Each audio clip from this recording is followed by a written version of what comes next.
Hii ni TriGen Media na hapa ni Ukonga jijini Dar es Salaam, tukiendelea kuangazia harakati za kuhakikisha makundi yote yanayotumia barabara yanakuwa salama. Na leo shirika la maendeleo la Japani JICA kwa kushirikiana na wadau mbalimbali wa usafiri, hususan kikosi cha usalama barabarani, wamekutana na kundi ambalo mara nyingi linalaumiwa kusababisha ajali za barabarani.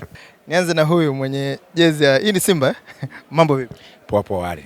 Tuambie unaitwa nani, na bodaboda mara nyingi mnalaumiwa kwamba ninyi mnasababisha ajali kwa kiwango kikubwa. Wewe binafsi unasemaje? Tunaweza tukawa tunazungumziwa hivyo kutokana na mazingira yetu wenyewe, lakini kusema sisi tunasababisha sio kweli. Kwa sababu nasema kwa nini sio kweli? Bodaboda wengi hata wakifanyiwa kitu wenyewe, kosa nao wenyewe wanakimbia kutokana na hawana leseni. Basi ndio kosa lao kubwa. Kwa nini bodaboda aendeshe bodaboda yake bila leseni? Changamoto kubwa kwa upande wa leseni nadhani ni maslahi ya bodaboda na upatikanaji wa leseni. Naweza nikasema leseni inakuwa ni gharama kubwa kuliko kipato anachopata bodaboda. Kwa sasa hivi ni shilingi ngapi leseni? Saizi kukata 70 kwenye cheti pale ndo pana kipengele pale, kini chuo, kila chuo ina mfumo wake jinsi ilivyoweka. Kwa hiyo 70 inapatikana, kipengele ni kwenye chuo. Ndio. Sasa tunafanyaje hapo? Ni kuomba serikali tuangalie upande wa pili, sisi kama maafisa usafirishaji maarufu kama bodaboda, ituwekee mifumo kidogo ambayo ni rahisi, ambayo kila bodaboda aweze kupata leseni, na watu hawakimbii kupata leseni, ni gharama tu, wanatamani kupata leseni. Kwenye kuheshimu sheria za barabarani, taa nyekundu, zebra, bodaboda hapo hamchomoki. Hilo swala siwezi kupingana nalo, kwa sababu kila hata madereva nadhani hata wa magari, wa bodaboda, wa bajaji, hizo sheria wanavunja. Niseme tunavunja wote, lakini sisi tunaonekana zaidi, na ni kweli ni zaidi kutokana na kazi yetu. Unajua bodaboda naangalia sana awai anakoenda bila kuangalia sana usalama, pia na lenyewe hilo tupo. Kwa hiyo ni kuwahi au kuangalia usalama? Kisheria ni kuangalia usalama, na ni muhimu kuangalia usalama zaidi. Bodaboda hawezi kapita pia kati watu wapo, ataangalia huku na huku, ajaona mtu ataunga. Hiyo unanidanganya brother. Ataangalia huku na huku. Ndio, sheria ya bodaboda akifika hata sehemu ile hawezi kapita kama mnavyoazanyie. Sema bodaboda hata kama tani nyekundu imewaka, ataangalia hamna mtu, atapita.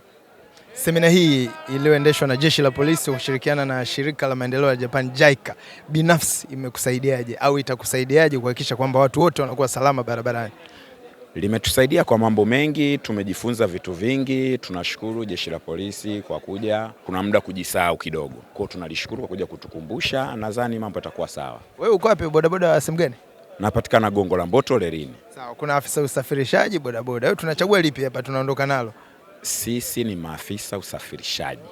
Hali maarufu bodaboda. Kwa hiyo yote tunaenda naye. Shukrani sana brother. Niko na kijana mwingine hapa ambaye atuambie ni nani na yeye ni bodaboda wa sehemu gani. Kwa jina naitwa Juma Asman Nipe, ni afisa usafirishaji bodaboda Kampala Lerini. Nimekuja leo kutoka Gongo la Mboto kuja hapa Ukonga kufuata semina. Vitu gani vinakukera kwa kundi la maafisa usafirishaji? Maafisa usafirishaji baadhi yao, kuna vijana wanachukulia kazi kama uhuni, lakini bodaboda ni biashara ambayo kama kazi nyingine.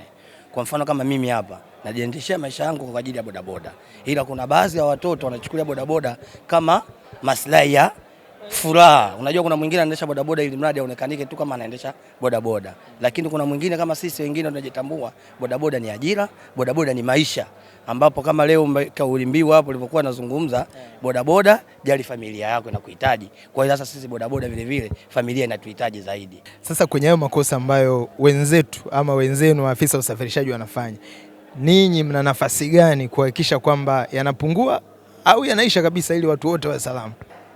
Tuko karibu na Jeshi la Polisi. Jeshi la Polisi imekuwa kama walezi wetu baadhi. Mfano tunachukulia kama maafisa polisi wa kata. Afisa polisi kata maana yake ndio anajua vituo vyote vilivyokuwa katika kata yake.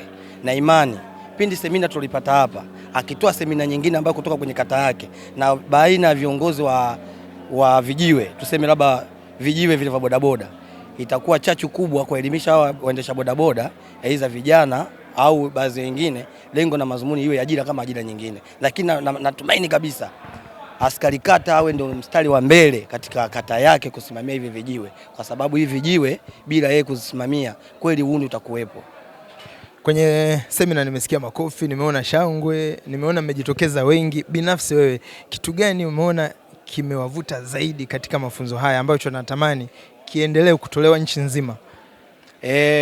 Mimi nimefurahi kwenye semina hii, kwanza kupata elimu ya barabarani, kwamba wengi tulikuwa tunaendesha ila tulikuwa tujui elimu zaidi ya barabarani, kwamba tunakubali wale wakufunzi walikuja, jeshi la polisi wametoa elimu ya barabarani na kufuata sheria zake, tukajua hilo, na bahati nzuri wakatoa mafunzo ya uokoaji pindi pale inapotokea ajali, wametoa mafunzo yao na sisi tutafanyia kazi kama madereva bodaboda, lengo na mazumuni ili tunapokuwa tumepata hivyo vitu tunajua tuepukane navyo vipi. Kwa hiyo haya mafunzo kwetu yalikuwa ni mazuri zaidi, na imani kama tapokuwa, kwa sababu leo tuna imani imekuwa ni uwanda wa Ukonga, Gongo la Mboto na sehemu nyingine. Nilikuwa naomba kama itakuwa inawezekanika basi tufikie kwa kila kata au kwa kila mtaa, lengo na mazumuni tupate elimu zaidi. Maneno machache ya kumalizia ambayo ni ujumbe kwa maafisa usafirishaji ili walinde familia zao, wajilinde wenyewe, lakini walinde watumiaji wengine wa barabara, maana tunaamini wao ndio walinzi wakuu.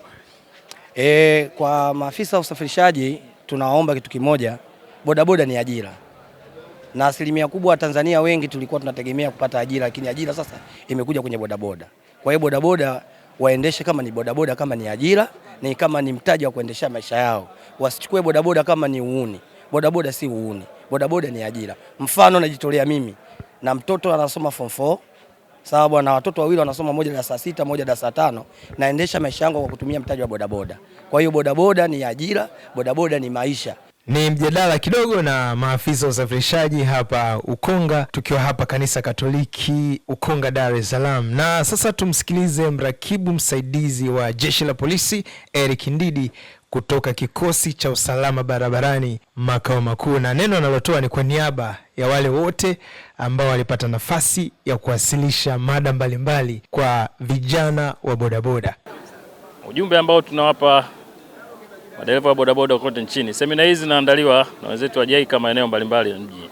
Na kuna semina zingine zinaandaliwa na wadau mbalimbali wa watumiaji wa barabara kuhakikisha kwamba kunajengea uelewa ili waweze kuwa na uelewa wa kutosha, waweze kuepuka ajali za barabarani. Ajali hizi zimekuwa ni janga kwa watumiaji wa barabara, hasa wa bodaboda. Wengi wao wamepelekea kuwa na ulemavu wa kudumu, wengine vifo na wengine uharibifu wa vyombo vyao vya moto, kitu ambacho kinawarudisha nyuma katika maendeleo yao ya kimaisha. Tunawaasa sasa wajitokeze kwa wingi mara tu semina hizi zinapoandaliwa ili wapate elimu ya kutosha waweze kuepuka na ajali za barabarani. Na kutoka shirika la maendeleo la Japan JICA, afisa programu ambaye anasimamia masuala haya ya leo tukutanisha leo masuala ya usafirishaji, ambao pia anawakilisha wadau wengine ambao wameungana ili kuhakikisha kwamba wanawafanya bodaboda walinzi wao kwanza na kisha wawalinde makundi mengine ambayo yanatumia barabara. Henry Kajange huyu hapa. Maana taifa letu linahitaji kila karama, kila kipawa cha kila Mtanzania. Kwa hiyo kwa sababu na wewe ni Mtanzania, pia kipawa chako kinahitajika kwa maendeleo ya nchi. Kwa hiyo ukipotea wewe na nchi pia inapata nini? Inapata hasara.